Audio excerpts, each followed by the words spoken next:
What does Nirvana, Home Improvement, and Street Fighter 2 have in common? It's 1991. Be kind, rewind. The panties. No panties. Welcome to the iKnowBadeaux podcast. Hey, everybody, and welcome to the iKnowBadeaux podcast. Coming at you from the local 218 studios. I am Mayor Dave Badeaux of the city of Brainerd, and with me, as always, is my brother. I pooped my pants. I forgot to let you know that I cut out the segment from the last episode where you read from the news that said, I pooped my pants. Oh, nice. So I apologize, but that is now a current drop. Hey, you pooped your pants. Anyways, over to Gabriel Johnson. Dave, how are you? I'm doing excellent. Excited to be here. Yeah, let's get kind. Let's get real kind in the Be Kind Rewind. This, of course, ladies and gentlemen, is the Be Kind Rewind 1991.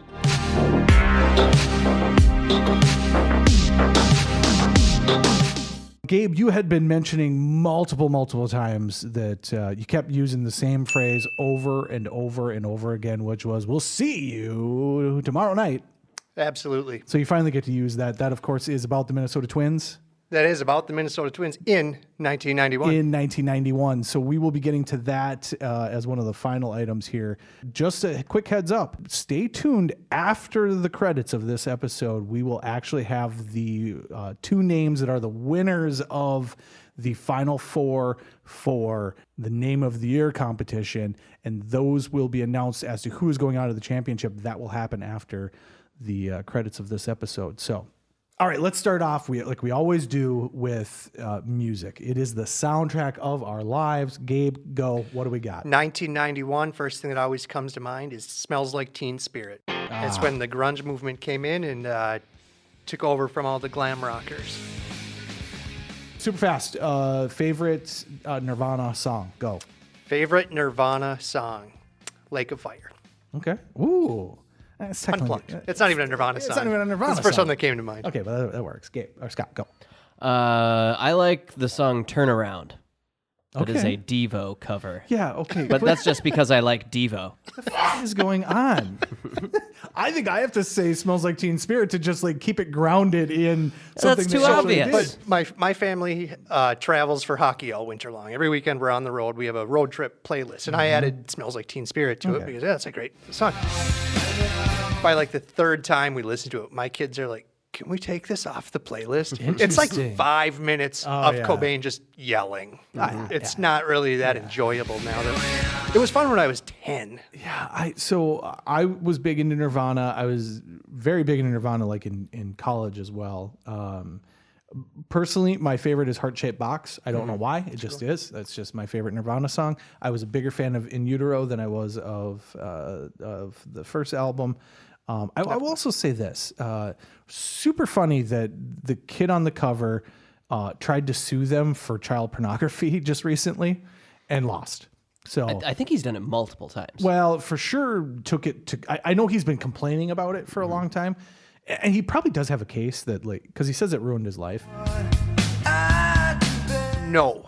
It did not ruin his life. The fact that he self-identifies as the right. naked kid from the Nevermind album has ruined his life. That is you could have exact- forgot yes. getting thrown into a pool as a baby. No, yeah. you did forget Yeah. getting You don't thrown into even a know. pool as a baby. And nobody knows that's you Yeah. until you tell everybody, that's me. Cool, end of story. Nope, ruined my life. Ruined my life. Still going with it. Well, but at the same time, like it probably did ruin his life because he allowed it to ruin his life, right? Sure. Anyways, Nirvana, great. But that also, though, led into the grunge movement, and more so that it had already existed, but that brought it to like a national stage, and then you start seeing all these other bands that show up. Yeah, the music executives finally said, wait a second, there's money to be made. So Yes. then Pearl Jam, Yep. Soundgarden, you get a lot of good. Yeah, Pearl Jam 10, which is fantastic. I had read that it wasn't very successful until 1992, but evidently they still made a lot of money off it in 91. So, but yeah, I mean, you get Pearl Jam, you get Soundgarden, you've got Temple of the Dog, of course. You know, just put them together. Right. Put them together, and what do you get? Yeah, I thought it's super weird that they came out in the same year. Really weird. Yeah. Our debut albums and our supergroup's debut Yeah. album. Yeah. Speaking of Nirvana, that's very Dave Grohl of you. Like, I am also on this album and this album and this album. All right, keeping it going. Also in 1991, Metallica Black album. Excellent album. Great album. Huge list of bangers coming off of that. Favorite Metallica song? Go. Enter Sandman. Yeah. Yeah. Well, I don't know. Battery's pretty awesome, but I don't know if that's on that album. I was a huge fan of the album Load, and so there's some cool ones off of that. Hero of the Day, stuff like that. There's just they've got a slightly different sound in that album that I really like. But yeah, I would say most of the songs on the Black Album are fantastic. The one I wanted to bring up was, and we'll talk about this later in the decade, because a huge fan of their albums after this, but a little band called Smashing Pumpkins debuted in 1991 with their album Geesh. I think it's Gish, but I said Geesh just because I wanted to for some reason. It's definitely Gish. I would say it's definitely Gish. Geesh. Yeesh. I didn't even mean to do that. My mouth just did that on its own. So I love Trying Smashing to sound more sophisticated, perhaps. I think that's what happened. I actually think that's what happened. I think. That sounds fancy. Yeah. The band is Smashing Pumpkins. Smashing Pumpkins. I may be having a stroke. Scott, what ended off? What's the last song that we're going to talk about from 1991? Go. The last song we're going to talk about? We talked about it right before we started. What was it? MC Hammer. Oh, yeah. Too legit. Right? You had questioned in 1990 whether or not Too Legit was. Turns out, no, not legit in 90, but by 91, absolutely too la. Sweat running all over my chest. I think that was like his last hit, so he was not too legit to No. He quit. I know that I'm making it. I gotta get money, nobody. I pulled up a video of Too Legit to like capture a little bit of the song, and my God, it has a 45-minute intro to it where it's just him and people of the day, including our buddies, the lip syncers themselves, Milli Vanilli. It's just a bunch of people like talking about how great he is and where is he? When's he gonna? And then he comes up on stage and you're just like, this is the most pretentious fucking nonsense ever for a guy that just disappears immediately after that. No, you were not legit. Also, I do want to mention that I had said that the Addams Family rap was from Addams Family Value. It was absolutely not. It was from 1991, Addams Family. So, Too Legit. Can't go wrong. Too legit to quit saying.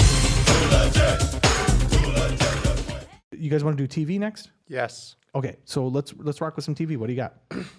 I got the pilot episode of a legendary NBC program. Okay. It's written by Conan O'Brien and Robert Smigel. Produced by Lorne Michaels. Titled Look Well. Excuse me? A baking powder? It starred... Yeah, what? What? It starred Adam West, who played a washed-up TV action star. Adam West of Batman fame. Yep, so played himself. Yep.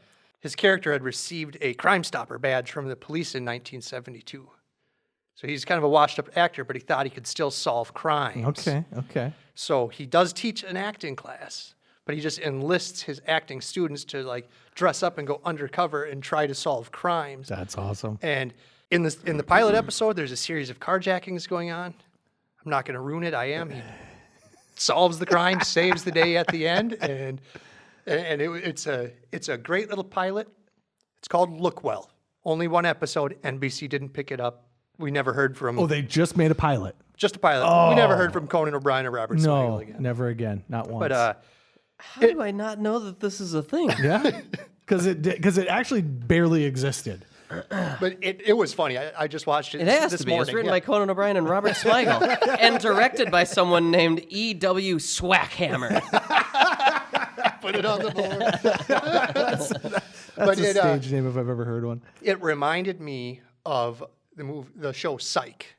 Okay, yeah. Have you seen that from USA? Bits of it, 10, yeah. 15 Yep. years ago. Yeah. But that's just a guy who also has an an ability to notice things, so he helps cops solve crimes. They got 8 seasons and 3 movies out of it. Yeah, but that was like 15 years after Conan O'Brien thought of it. That's really funny, actually. The EW in EW Swackhammer stands for Egbert Warnderink. Yeah, there ain't no... Egbert Warnderink Swackhammer. You should... Okay, so right now I want you to find out who that actually is. Because He was an American television and film director. Yeah, but who is it actually? Because that can't... But what's the essence of Egbert? I'm more asking, can you pull off the mask and tell me who that really is? Because I don't know if you know this or not, but Comet, the insult dog. Why? Yes. That's Smigel. What is his first name? Triumph. Why did I drop that so bad? Triumph, the insult dog. I don't know if you know this or not, but he's not real. So I'm going to assume that Egbert Wandering Chuzzlecrotch is not real. Be funny. It would go down in Look Well lore. I wanted to say this to anyone who watches this or listens to it and then says, why doesn't he ever say anyone's name? It's because I can't say names. Whatever part of the brain that it is that recalls someone's name does not exist. I don't have access to it. Even if I know that person, 100%, probably my own mother could look at me and say, what's my first name? And my brain just can't pull it up. So if you're ever wondering why I don't say people's names when I'm talking about things, is because it just shuts my brain down. So, that's awesome. That's too good. Scott, you don't actually have to look that up. Here's what I want to do with TV, because in 91, there was a lot of television shows that came out. I want to do rapid fire. This is going to be our first ever rapid fire. And we're going to start with this on television. The first show is Home Improvement. Enough said. Step by Step. Bloop. No, this isn't. You were changing the channel. I caught that, but this isn't charades.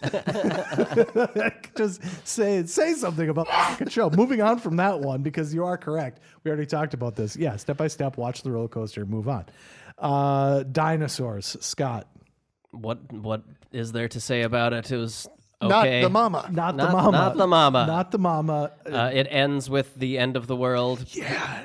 So bizarre. Not because of an asteroid, but because they were greedy capitalists. Oh, really? I think. Oh, I didn't remember that part, because I knew it was an ice age, but I didn't know that it was because they were greedy capitalists. I think they destroyed the planet. Okay, so with industry. Anyone that is not aware of what dinosaurs is Jim That's why they got canceled. Go broke, man. Jim Henson made a bunch of puppets. They're all dinosaurs, and it's basically the Flintstones if the Flintstones were puppets and dinosaurs. And then, the last episode, I knew that they all die because of an ice age, but I didn't know it was because of capitalism. Well, do they not know Don't quote me on any of this. 1991 was the fall of the USSR. Read the goddamn room. Capitalism wins. I think it was more just about it was an Earth Day. It was an entire the whole series was just to say save the planet. Sure. Well, we're destroying the planet, which is very 1991 of them. All right, Nicktoons, which 3 of them aired the same time. Rugrats, Ren and Stimpy, Doug. Gabe, go. Ren and Stimpy would be my choice. Okay. All right. Rugrats and Doug, great. Yeah. Ren and Stimpy, fucking awful. Horse, just terrible. I can't believe anybody ever would have liked that. The same people that would like Ren and Stimpy probably really, really, really love the movie Drop Dead Fred. Yes, probably. Which should we just talk about Drop Dead Fred super fast? I know this is supposed to be our first ever freaking rapid fire, but let's go. Drop Dead Fred. Rapid fire Drop Dead Fred. We talked about it yesterday. Yes. It is if you are 11, you're too young. If you're 12, you're too old. It is made for 11 and a half year old boys. So hold on. If it released in October of 91, you would have had to have been born between May and December of 91. Yes. Well, no. Somewhere in that range. Of 82 probably, because I love 82. it. Yeah, also, my cousin, who was a female, because you also said that it is just boy-centric. But our cousin, Jessica, it's just, loved it. Fred is the imaginary friend of a girl, and he just walks around. His big thing is he wipes his boogers on people. Yes. So other people can't see him because he's an imaginary friend. Multiple times in the movie, wiping boogers on stuff. Looking up a girl's dress, I remember that. 3 times. Oh, 3 times? 3 separate times. He slides under and makes a different joke about what he sees. No panties at the one. No panties at the one. The first one is cobwebs. Yep. And I don't remember the second one.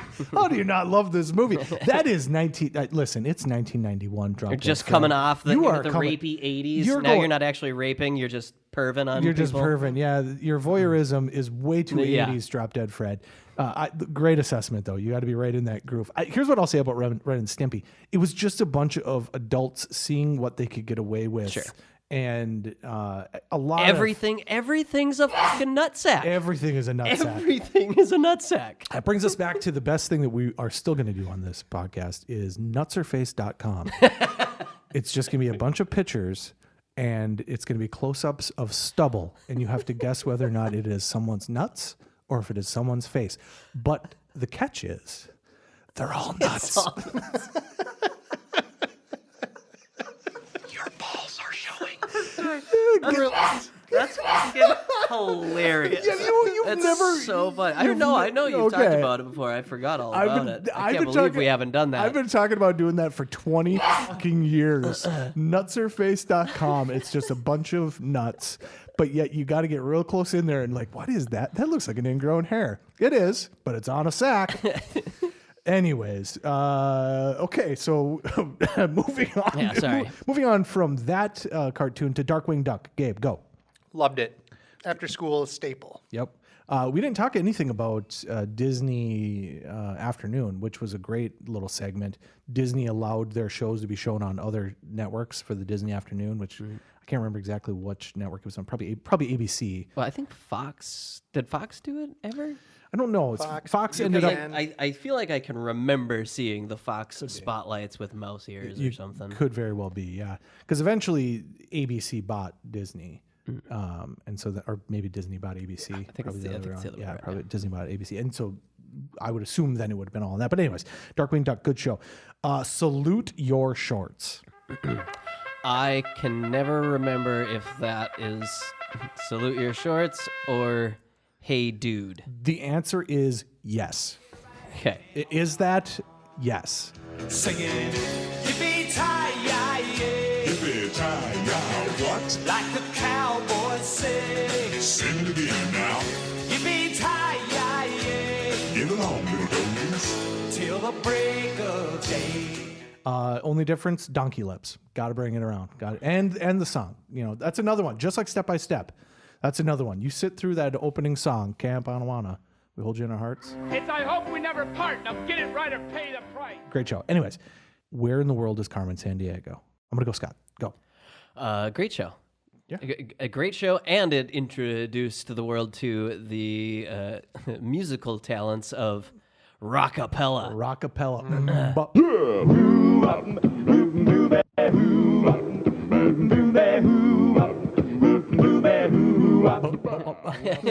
Take it away, Rockapella. Should we just do our own rockapella? What is a peak of the kids' game show? And a little weird with their. Was that the show. peak, or was it more the start? Is it just getting to the peak? Because after a couple years later, then you get Nickelodeon. You're probably Guts right. You're probably and right. The Temple Run, whatever that movie or show was. Well, they already had Double Dare prior to this, though. So you're probably right. We're right. Not in the peak. We have hit the what do you call that? The curve, but But it was on PBS, so it was accessible to the poor kids. Super accessible. Or the religious. Yeah, or the religious, yes. Now, not so much. Where in the world is Carmen Sandiego? Steal their soul in South Korea, baby, not a good cry uncle from the Red Sea to Greenland, Bill, they're singing the blues. Well, they never Arkansas, still, we come from a jungle, tell me where in the world is Carmen Sandiego? No, I loved Carmen Sandiego. It was the first show that taught me I'm really good at trivia, which I am very good at to this day. Yeah. Thank you, Carmen Sandiego. The only part I was terrible at was at the end where they would go and put the flag or whatever, the little light pole thing on top of the countries. No, geography, not a chance. You're going to ask me questions about things that happened in history and stuff like that. I was on board with all of that. And then at the end, some kid is running around putting a thing on top of countries, and I'm like, I don't even know. That Sure. Yeah. Still as an adult. Central America. Now, isn't it South Mexico? Brazil? I don't know. It's all Guatemala. It's all Guatemala. Yeah. All right, Jerry Springer, go. You want to fight? The answer is, again, yes. Did not watch it as a young kid when it first came out. That's when it debuted. Late But I 90s. watched it like in high school and stuff, Yep. and I thought it was entertaining. And looking back, it was just a terrible show. Yeah, late 90s is when it really hit big. And I would assume that that's not one that's coming back around in terms of, you're not getting the reruns in this day and age. Because most of what they did was super, super offensive stuff. And just putting two people in a room that you knew were going to fight, it got really dumb at the end. You slept with the mailman. Not only was he the mailman, he's also a little person. Can't have that. Can't have it. Punch, punch, punch. All right, and then lastly, Red Green Show. All-time great PBS programming right Yeah. there. Up there with American Experience. Yes, it seems very Minnesotan, but it is Canadian. Was it Moose Knuckle Lodge or something? Something like that, yeah. I will say this, that as a person from Minnesota, we get confused with Canadians a lot. When I took my kids down to Disney World, and this was quite a few years ago now, probably a decade ago now, actually. When we took them down there, we were standing in line and our kids coughed into their elbow, as we are taught here to do. And the people behind us were like, "Excuse me, are you from Canada?" And it was just out of the coughed it was, in your it was elbow? just out of the blue. It's like, Because you didn't. yeah, spew are into you your hands? are you from Canada? And I go, no. And I was like almost kind of offended. It's like, what is happening? She goes, I just, well, the only people we've ever seen do that are from Canada. I go, well, it's probably because it's gross to cough into your hands. I yell at our mother about that. Yeah, and About every time I see her. yeah, and Yeah, hey, don't do that. That's disgusting. we come Don't touch me. Yeah, we come from a place where it's cold and there's a lot of runny noses for 9 months of the year. So we have a good understanding that, hey, we're all trapped inside together. Quit coughing on your goddamn hands. So if that makes us Canadian, then so be it. All right, that's enough of rapid fire. God, that went real well. I want to bring up one show super fast. I loved this. It is the end of an era, and this will bleed into our next category as well. I loved the show Captain N, the Game Master. Captain N, the Game Master. Fabulous.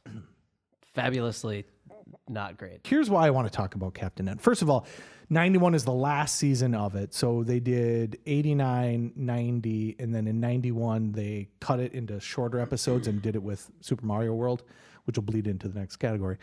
At this time, Nintendo was just handing off their IPs and just letting people do whatever. And this show has nothing to do with anything Nintendo. Somebody gave them vague ideas of what games are, and then these people just made it up, which is exactly how video games went back then. You read the manual, and it was just some 45-year-old dude that's like, I don't know, my kid likes horses, so this guy's name is Horseface. No, Donkey lips. Yeah, it's not. That's not the case.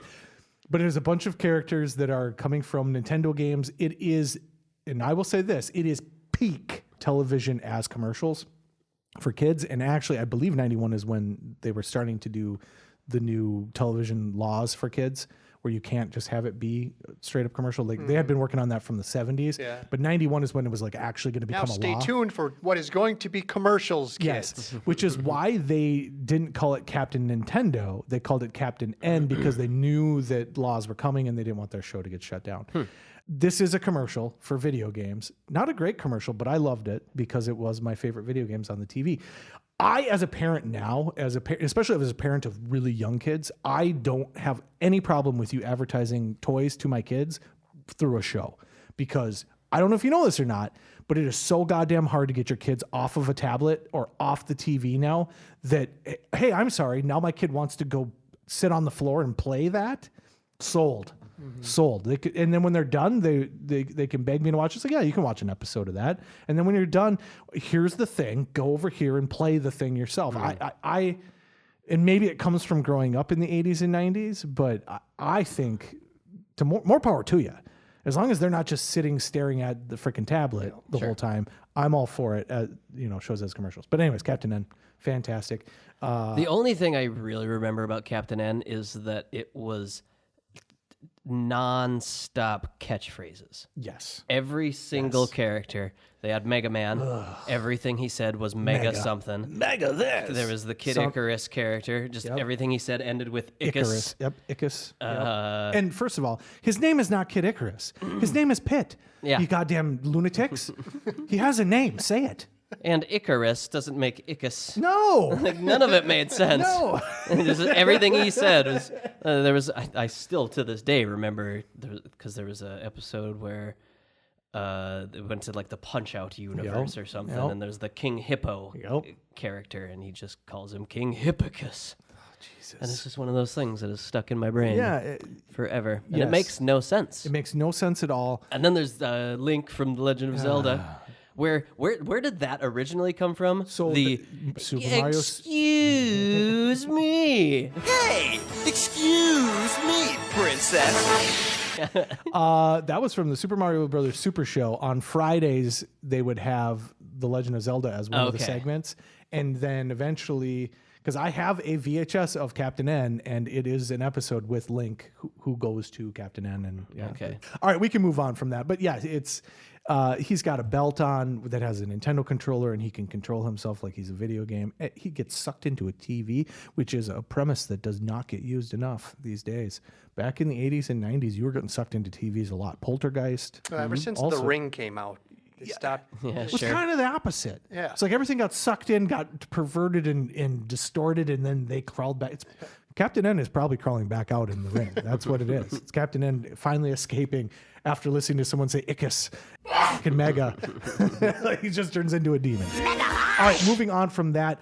I say it's the end of an era because that show ends in 91.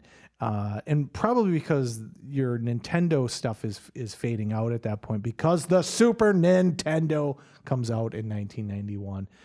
The same year that Sonic the Hedgehog comes out, which is an interesting little tidbit. The Genesis had been out for a couple years prior to that, and then they came up with Sonic. I love the Super Nintendo. The Super Nintendo is my all-time favorite video game system of all time. All-time favorite of all time. All-time favorite of all time. All time. Scott, you were going to pull up just a list of games from 91, because 91 is just chock full of games. 91, shout some games out at us. First, it finally hit me who Gabe looks like. Oh, no. And he looks exactly like John Hodgman. Yep, yes, he does. Yes, he does. It's been bugging me for like a week. I'm like, it looks exactly like somebody. I can't put it together. It just clicked just now. And my favorite thing about editing these episodes has become zooming in on YouTube as you're doing something completely separate from what's being done. Yeah, no, that was just me. It's all the time though. It's like every episode I gotta freaking pull up like what's happening with you two douches while we're talking about something else. Pull up. You got a list of games. Just shout them out super fast. Street Fighter 2, Sonic the Hedgehog, Legend of Zelda, Link to the Past. Great. Final Fantasy 4, which I think I can say confidently that is your favorite game of all time. Of all time. Battletoads, Yes. Teenage Mutant Ninja Turtles, Turtles in Time on the arcade. Yep. I mean, Ghouls and Ghosts. There was a Home Alone video game. Terrible. It's awful. Metroid 2, Return of Samus, Civilization, Duke Nukem, Toe Jam and Earl. Ski Free. Ski Free. Let's do Ski Free super fast. All it was you as a tiny little skier, and you use the mouse to move him, and he just traveled down the hill. He tried to avoid things. There's no points. There's no point. Just how long can you go? How long can you go? But if you slow down and hit a tree or something, all of a sudden, every once in a while, a freaking Yeti comes out and completely eats your stick, your little stick dude. Devours you. Yeah. Fantastic game. Yeah, way more time was spent playing that game than should be allowed. And there's no point. And it's not even like, now you've got your endless runners where there's things to do. Like, okay, I actually collect this slide, do these. You just moved your mouse. I would say it's pretty damn close to like Flappy Bird, right? There you go. Yeah, because sure. I'll accept that. There was one other game, Scott. I'm going to let you throw it out. There was one other game that we've got to talk about. because you wanted to talk about it a couple years ago, and it wasn't time. It wasn't 1991. That game is Base Wars. Base Wars? Yes. Okay.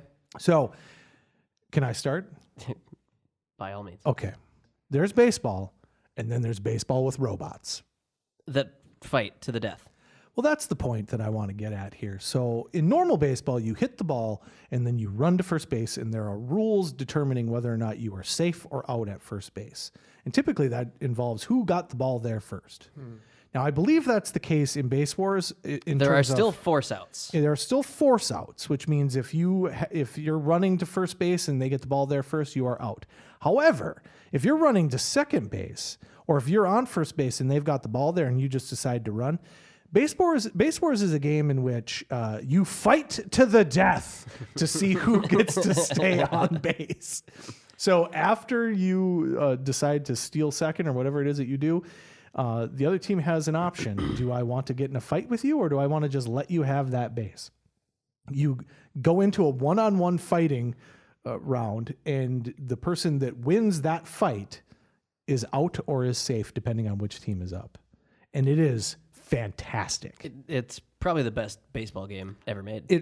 It really is the best baseball game ever made. Because you have 4 different kinds of robots. You have your humanoid robot. You have like a UFO looking guy that can stomp on you from the air. Yep. You got a tank. A tank that'll crush you. And then my personal favorite, the Darkwing Duck character. That's right. The cycle.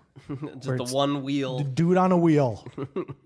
But you also have, so when you win games, you get money, and then you can upgrade your robots to have better armor and weapons. You can get swords and guns. It's just amazing. So this game starts off and it's just regular baseball, and then you're going to fight, right?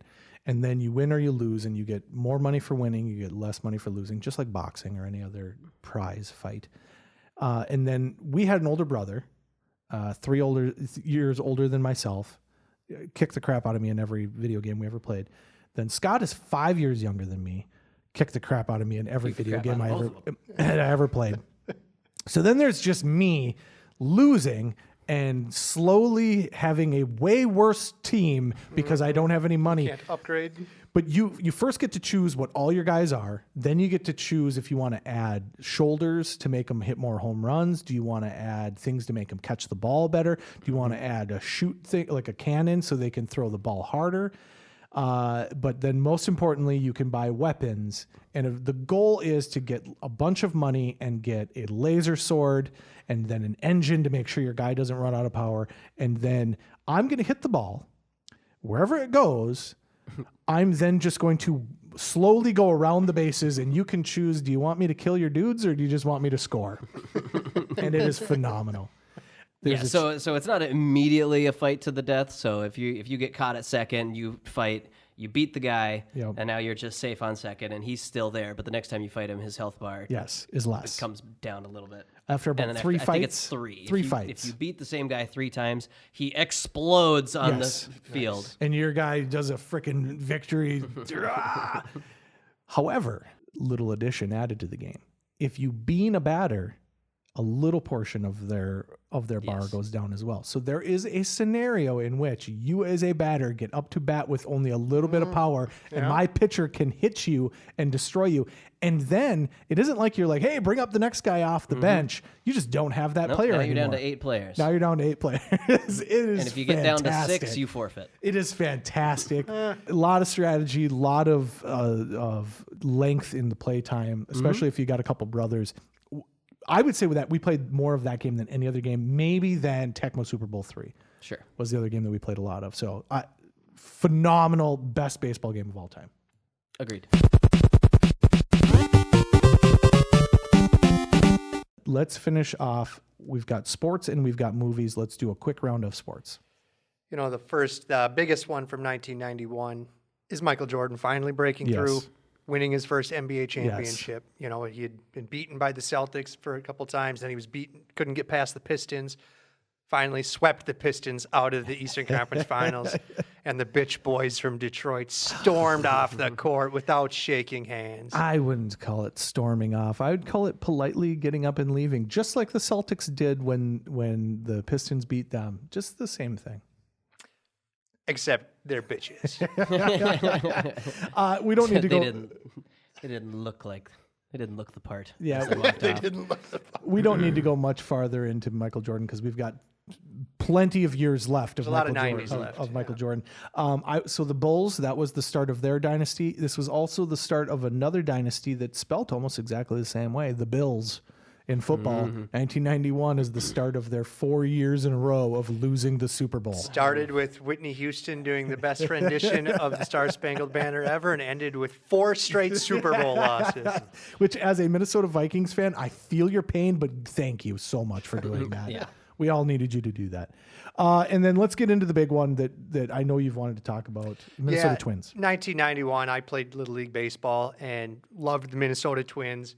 The Twins won the World Series in 1991, defeating the Atlanta Braves in 7 games, in what many are saying is the greatest World Series in history. It is the greatest World Series in history, and that's coming from someone that's very biased. Yep, absolutely.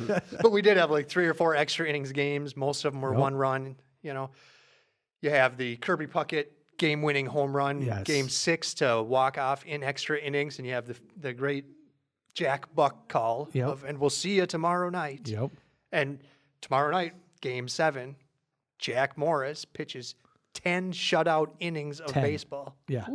To win 1-0. To win 1-0 to win the World Series. Yeah. It is the best World Series of all time. You know, and before the season, or in 1990, the Twins were last place. Yes. They were no good. They had Kirby Puckett and a bunch of also-rans. Yep. The Twins actually opened the checkbook before 91. Yep. We signed Jack Morris. Yep. We signed Mike Pagliarulo and his decent mustache. We signed Chili Davis, hit like 30-something dingers for us that year, and it just a magical season. Just a magical season. Growing up in Minnesota, obviously that was a huge event at our childhoods because we were 9 years old, right?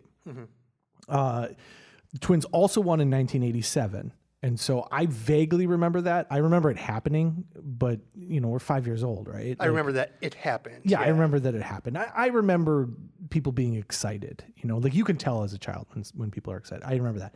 91, I remember staying up and then going to school all freaking tired because the games went till like 2 a.m. And it was huge. It was a huge deal. The Homer Hankies, the whole ordeal, huge deal in Minnesota. And it also included the sweeping of the leg by one Kent Herbeck. Can't forget the Kent Herbeck holding the tag, we call it in Minnesota. So Ron Gant was going to go to second base on a base hit to the outfield. They threw it back in. He turned around, decided to come back to first. Kent Herbeck laid a nice tag on his leg. Ron Gant overran the base apparently because some people think Herbeck lifted his leg up off of the base and he was called out. Not true. Yes. He just held the tag. I don't know if you know anything about physics, but physics say definitively, this is, you know, definitively that his momentum was carrying and his leg just lifted off the bag. Ken Herbeck would never do such a thing. Yeah, he's just holding the tag. He's salt of the earth, would never do such a thing.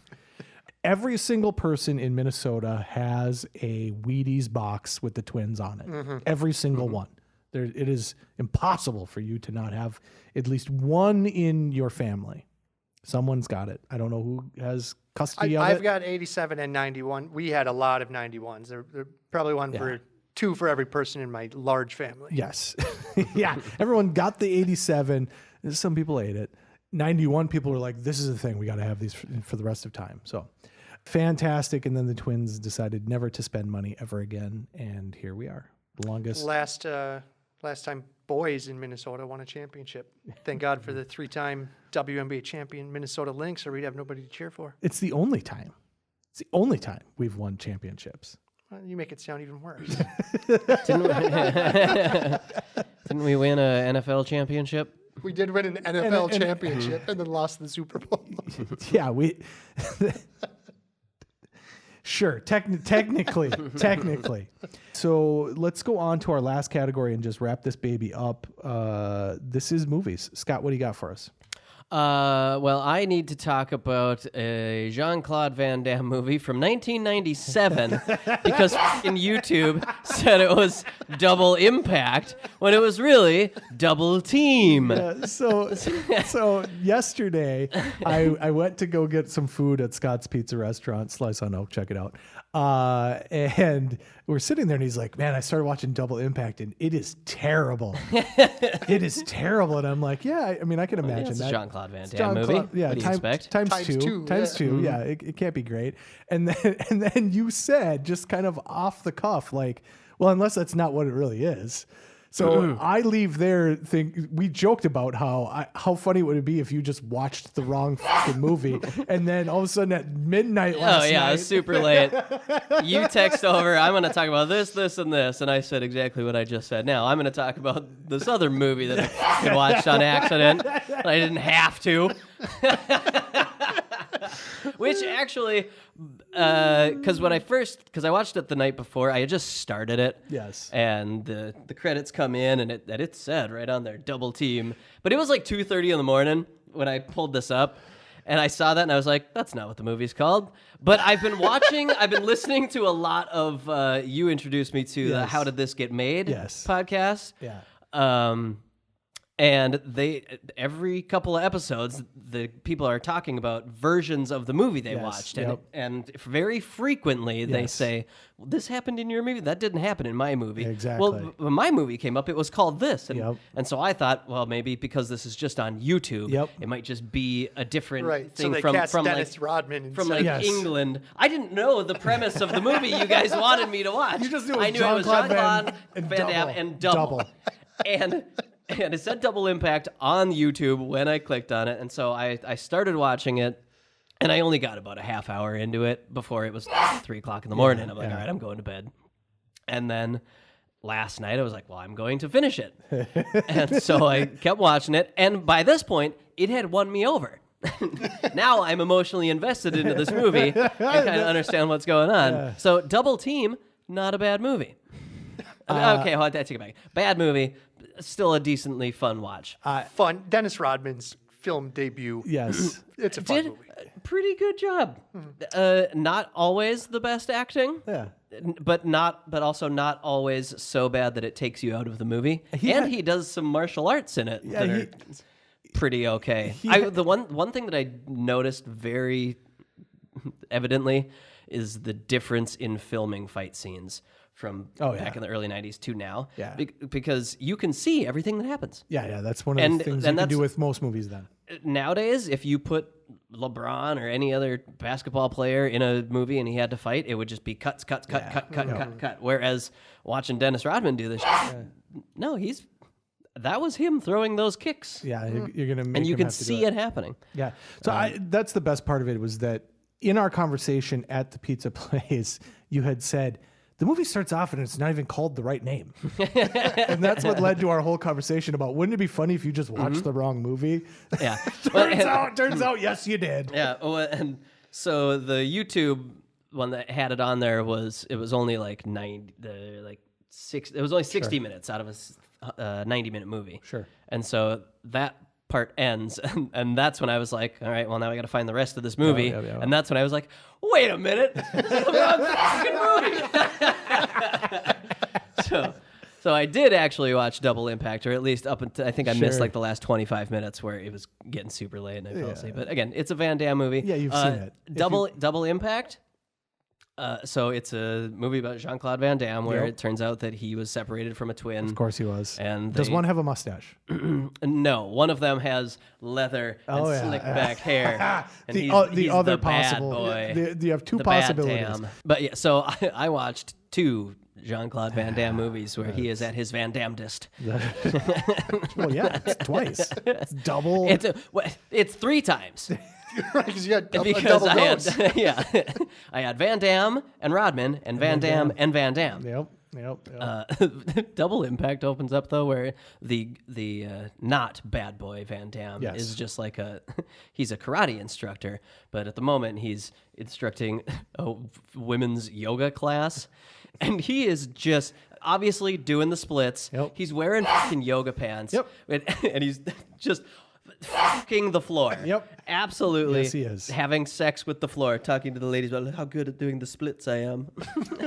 And he's just, so to the ladies, he's just got his hog out in his pants. And for the audience, it's from behind, just his ass. He's just got two fucking hams in there. Yep, just a little back sack. Oh yeah, I immediately just laughing. Is that the one where he dances in the bar as well? I don't recall that scene. I hope it is. Yeah, that's fantastic, and I'm so glad that you watched the wrong movie. I'm so glad you watched the wrong movie. Because of my big legs and karate, I can do the splits no problem.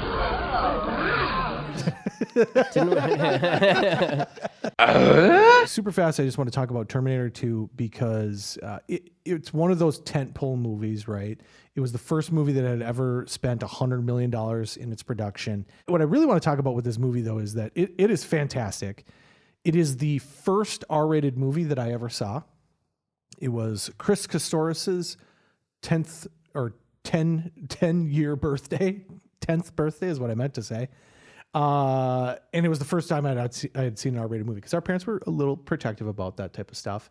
And it's not overly violent, but there's a couple of things in there that as a 10-year-old who hasn't seen R-rated movies was not fully prepared for. Well, yeah, that's back in the day when they had the little blood packs. Yeah. So when they get shot, it just like the squibs, squibs, that's the word it was. I couldn't think of it last night. I was thinking scabs, but no, squibs. The point where he puts his finger through her eyeball, that's an interesting, or that spike right through her head. That was fun as a 10-year-old. But as a movie, it's fantastic. It is one of those high energy blockbusters.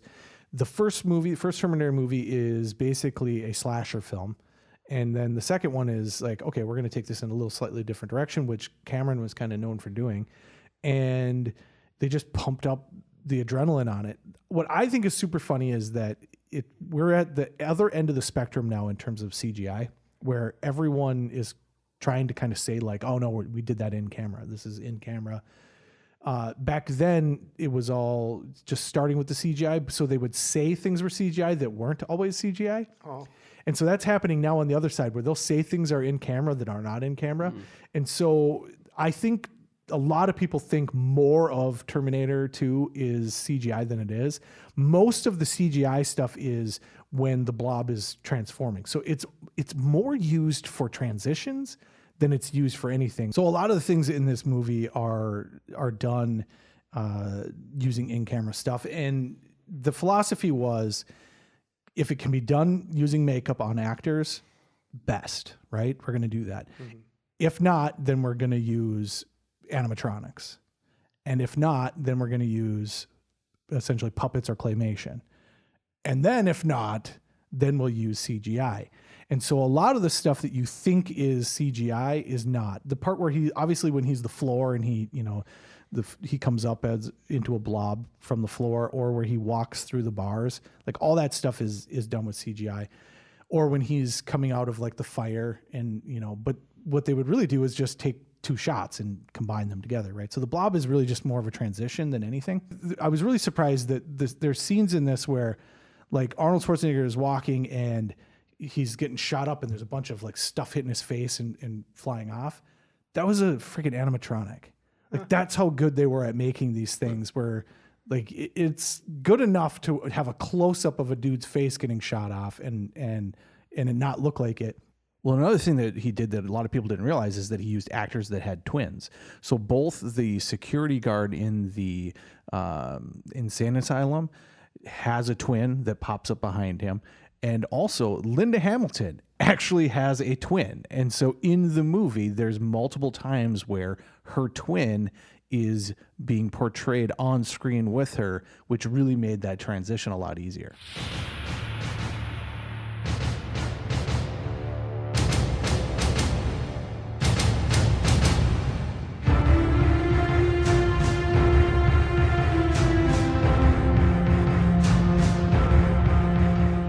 But there were also parts where like the big holes that would get shot, that would be an animatronic.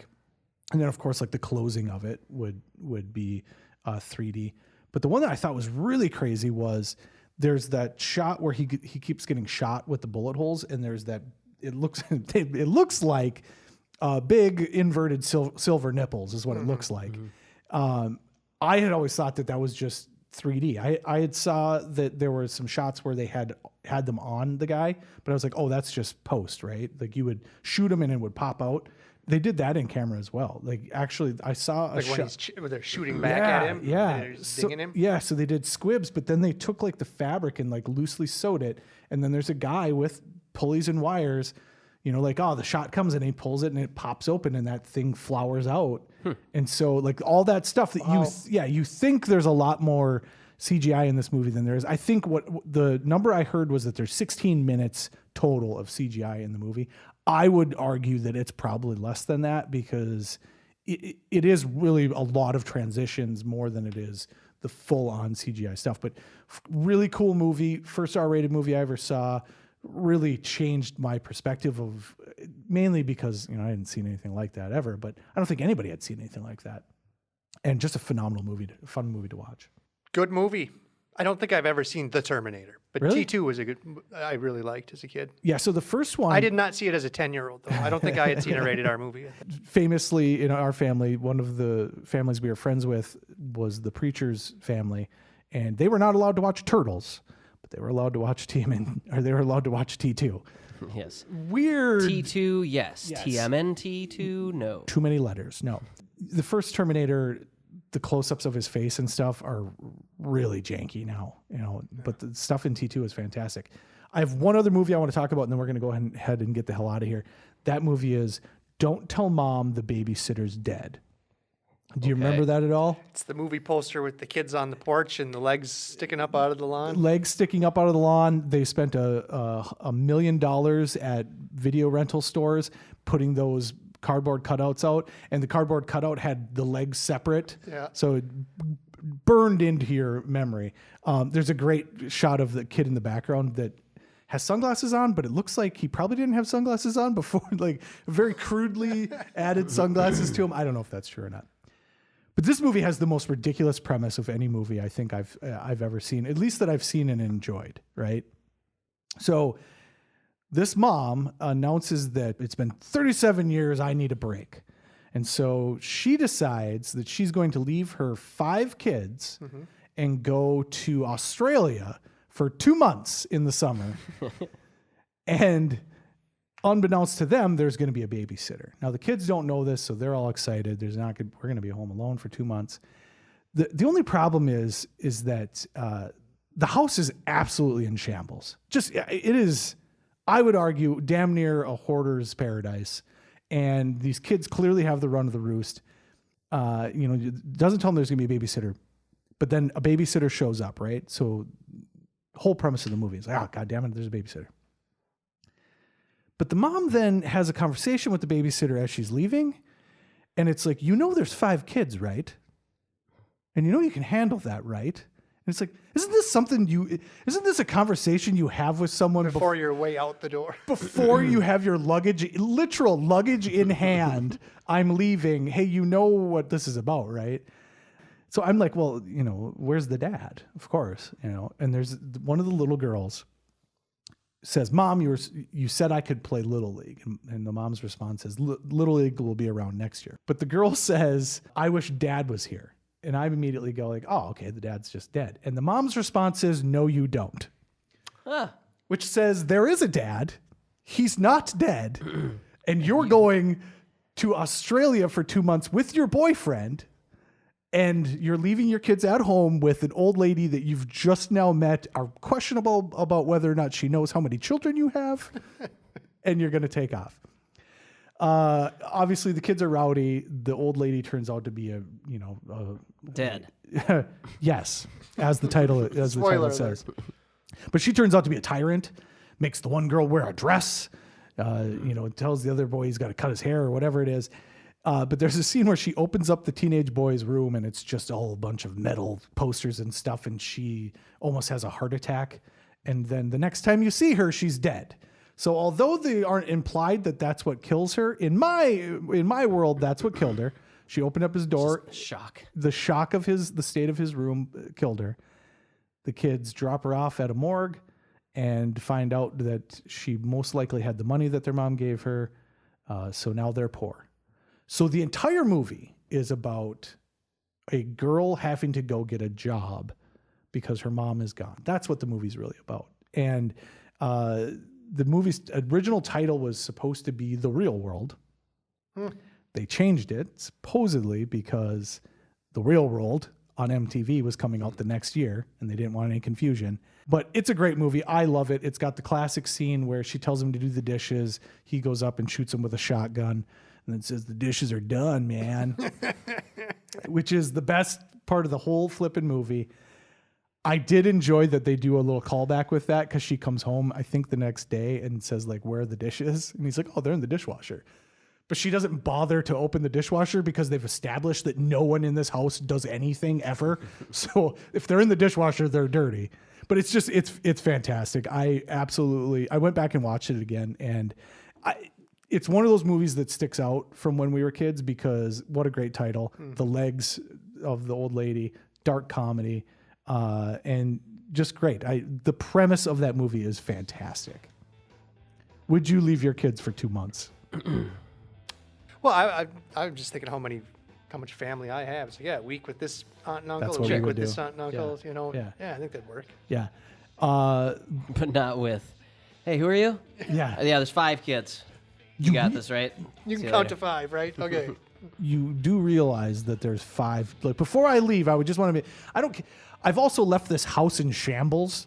It is a fucking shithole, and I'm sorry. Doesn't apologize for any of that. Just wants to make sure you can do a head count before I leave. I've seen Home Alone. Can you count how many kids are here? But it's great. All right, that's enough for this episode.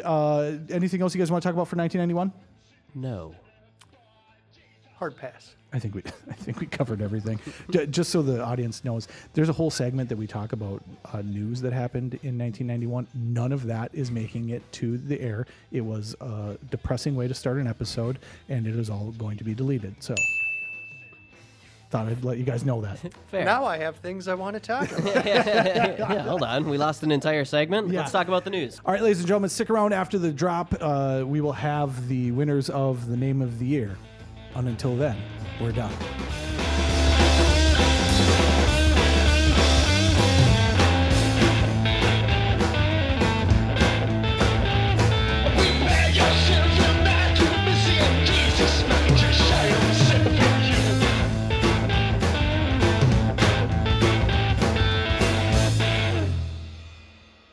In the matchup of Dick Bigger Jr. versus Ed Balls. Yes. With 50.5%. That's unbelievable. Of the vote. Wasn't it the same last time? 50.5? I don't think it was that close, Wasn't it? Or it's like 50.6 or something like that? It was 50-51 in that range. So again, winning by presumably 1 vote. It sure seems like it. Ed Balls. Ed Balls is moving has on. defeated Dick Bigger Jr. I'm surprised because I thought we were going with Dick Bigger Jr. on that, so I'm surprised. I voted for the Dick Bigger. Ed Balls has supplanted Dick Bigger Jr. All right, and who into the championship? Into the championship against the winner of George Georgopoulos. Yes. Versus Steve. Ho You Fat. Ho You Fat. With 55.1%. Oh my God. Moving on. Yes. The 4 seed, Georgopoulos. I think this changes everything. Does it not? Changes what I expected. It's very different. I'm all on board, but Ed Balls versus Georgopoulos. A 2 versus a 4. A 2 versus a 4. Ed Balls versus Georgopoulos. I'm the destroyer of dongs through 4 matchups. Ed Balls beat dong-related names. Yeah, right. He beat Cox, Dong, and Dick Bigger Jr. Dick Bigger Jr. But now he's just going up against just good old double George. Georgopoulos. Georgopoulos. I'm a Georgopoulos guy. You know what to do, people. Yeah, I'm a George Georgopoulos guy. Where are you at? That's tough. George Georgopoulos is such a great name, but Ed Balls is just the one syllable each. Ed Balls. It's just a punch in the balls. And a backstory to boot. The one thing I know about Ed Balls, though, he'll be back. The balls always come back. All right, that's it. Fantastic. So the next matchup is up. You can vote on it right now. There is a chance by the time you see this, the voting is over. So the incident, now celebrated as Ed Balls Day, occurs every April 28th. What's today? The 25th. The 25th. Holy moly. Oh, no. Stop giving this man more than he deserves. The day after its release is Ed Balls Day. Oh, no. Yeah, George Georgopoulos doesn't stand a chance. No way. He doesn't stand a chance, dude. Oh, George, you poor fellow. Ed Balls Day. We're celebrating this man right in the middle of a championship. Unfair. And honestly, we should just get it out of the way because otherwise Ed Balls is going to be back every single year because he's going to find his way back into the news. That's fantastic. Your balls.